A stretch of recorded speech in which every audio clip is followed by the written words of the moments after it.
Hello, my dear students. Welcome back to my YouTube channel Aravali education. आज का हमारा topic रहेगा NCERT class 9th English book movements chapter number 7 the last leaf अंतिम पत्ते।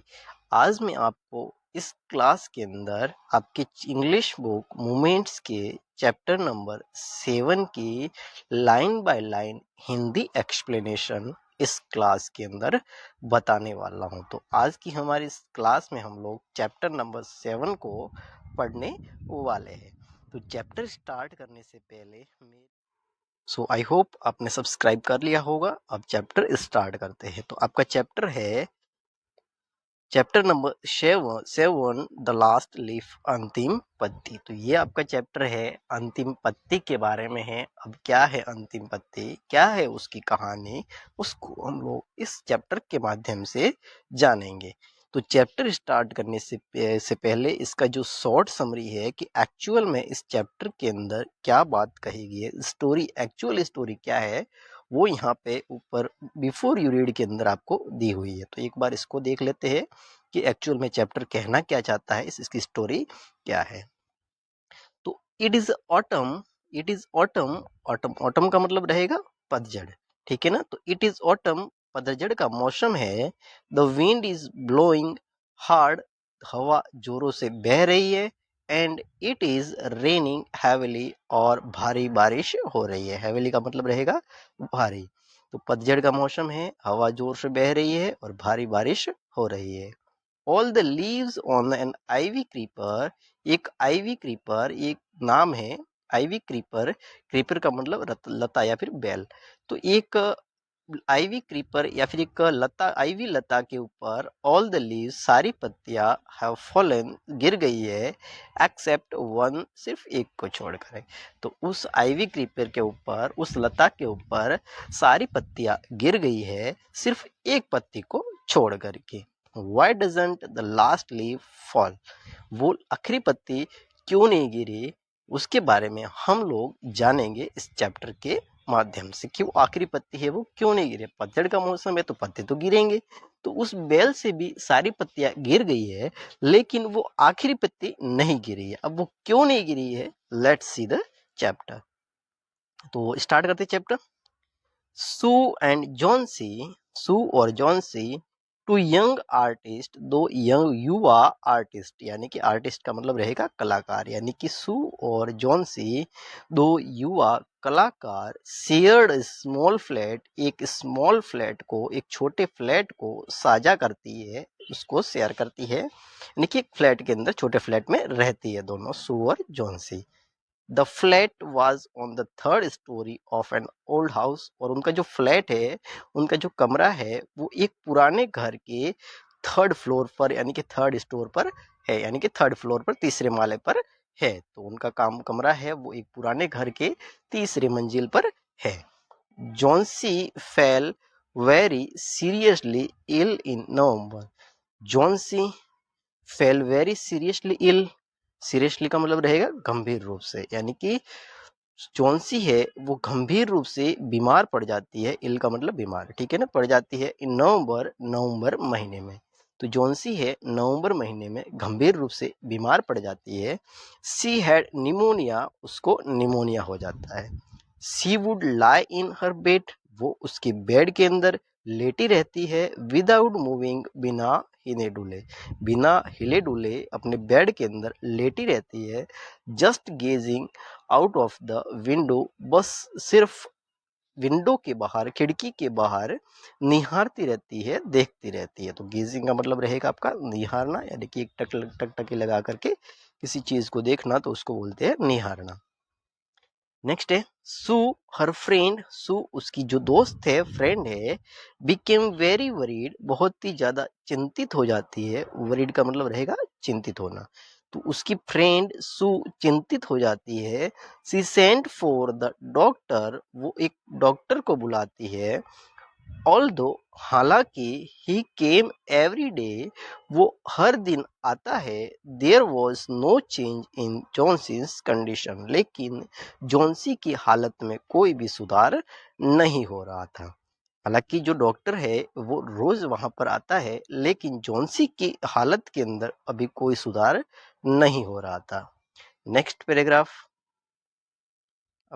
अगला paragraph आपका, वन डे, फिर एक दिन, the doctor took Sue aside, doctor Johnsy की फ्रेंड सू को असाइड एक तरफ लेके गया, एंड आस्क्ड हर, और उससे पूछा, क्या पूछा, इज एनीथिंग वरिंग जॉन्सी, क्या ऐसी कोई चीज है जिसकी जॉन्सी है वो चिंता कर रही है। तो डॉक्टर आया, और उस एक दिन डॉक्टर आया और सू को एक साइड में ले जा करके उसने सू से पूछा कि क्या कोई ऐसी चीज है जिसके बारे में या फिर जिसकी जॉन्सी है वो चिंता कर रही है।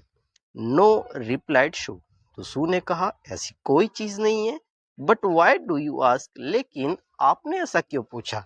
जॉन्सी ने कहा कि ऐसी तो कोई बात नहीं है, लेकिन आपने ऐसा क्यों पूछा।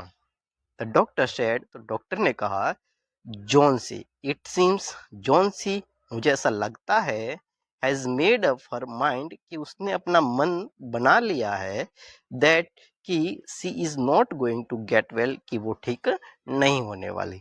तो डॉक्टर कहता है कि जॉन्सी ने, मुझे ऐसा लगता है कि उसने अपना मन बना लिया है कि वो कभी ठीक नहीं होगी। If she doesn't want to live, अगर वो जीना ही नहीं चाहती, medicines will not help her, तो जो मेडिसिन है वो उसकी हेल्प नहीं करेगी, यानी कि दवाइयाँ है वो भी उसकी सहायता नहीं करेगी। तो मेडिसिन का मतलब होता है बेटा दवाइयाँ।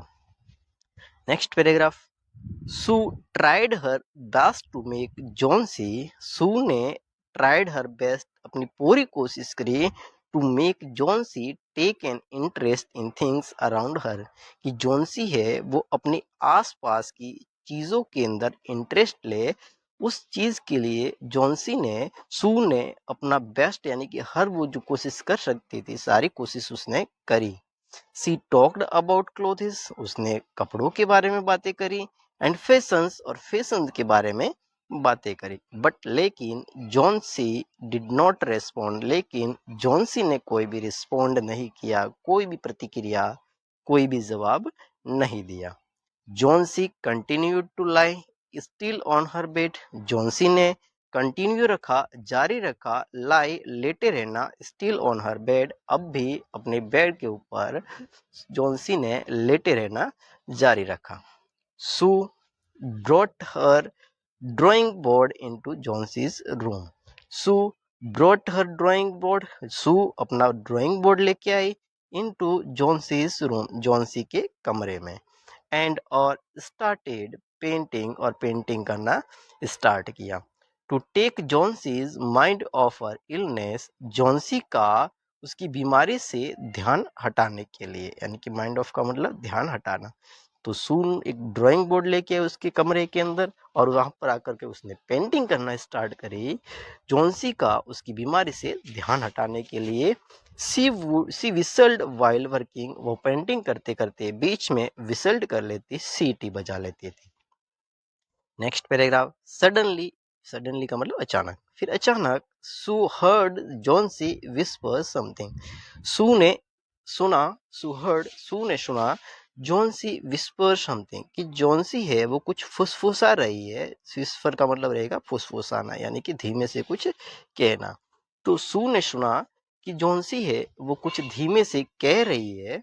She quickly rushed to the bed, वो जल्दी से तेजी से दौड़ करके उसके बेड के पास गई, एंड हर्ड, और सुना, जॉन्सी काउंटिंग बैकवर्ड्स, की जॉन्सी है वो उल्टी गिनती गिन रही थी। काउंटिंग बैकवर्ड्स का मतलब उल्टी गिनती गिनना, जिस तरह से 10, 9, 8, 7, इस तरह से उल्टी गिनती गिनना। तो उसने सुना कि जो जॉन्सी है वो उल्टी गिनती गिन रही है। She was looking out of the window, और वो विंडो की खिड़की के बाहर देख रही थी, एंड वॉज सेइंग, और कह रही थी, 12, आफ्टर सम टाइम, कुछ टाइम के बाद में। सी विस्पर्ड 11, 11, तो वो फिर से बोली 11, देन 10, फिर 10, देन 9, फिर 9, 8, 7, इस तरह से 8, 7, इस तरह से बैकवर्ड काउंटिंग यानी कि वो उल्टी गिनती गिन रही थी। Sue anxiously looked out of the window, Sue ने निराशा में चिंतित होकर के, एंक्सियसली का मतलब चिंतित होना, ठीक है ना। तो शू ने चिंतित होकर के looked out of the window, खिड़की के बाहर देखा। She saw an old ivy creeper, उसने देखा, शू ने देखा कि एक ओल्ड आइवी क्रीपर, एक पुरानी आइवी बेल, climbing halfway up the brick wall, जो क्लाइंबिंग हाफ वे आधी ऊंचाई तक चढ़ी हुई थी, अप द ब्रिक वॉल, ईंटों की दीवार के ऊपर, अपोजिट देयर विंडो, उनकी खिड़की के सामने। तो सू ने बाहर झांक करके देखा कि एक पुरानी आइवी क्रीपर है, वो उनकी जो ब्रिक वॉल, उनकी जो ईंटों की दीवार थी, उसकी आधी ऊंचाई तक चढ़ी हुई थी उनकी खिड़की के सामने। In the strong wind outside, बाहर तेज हवा के अंदर, the creeper was shedding its leaves, ये जो क्रीपर थी, ये जो बेल थी, ये जो लता थी, अपनी पत्तियां है वो गिरा रही थी, झाड़ रही थी, झाड़ना, ठीक है ना, गिरा रही थी। Next paragraph, what is it dear, Sue asked, Sue ने पूछा ये क्या है। 6, विस्पर्ड जॉन्सी, जॉन्सी फिर से धीमे से कुछ बोली। 6, they are falling faster now, अब वो और तेजी से गिर रही है। 3 days ago there were almost 100 leaves, 3 दिन पहले तो वहां पर लगभग 100 लीव्स यानी कि 100 पत्तियां थी। देर आर ओनली 5 लेफ्ट, अब सिर्फ 5 बची है। इट इज ऑटम, सेड शू, शू ने कहा ये तो पतझड़ का मौसम है। And the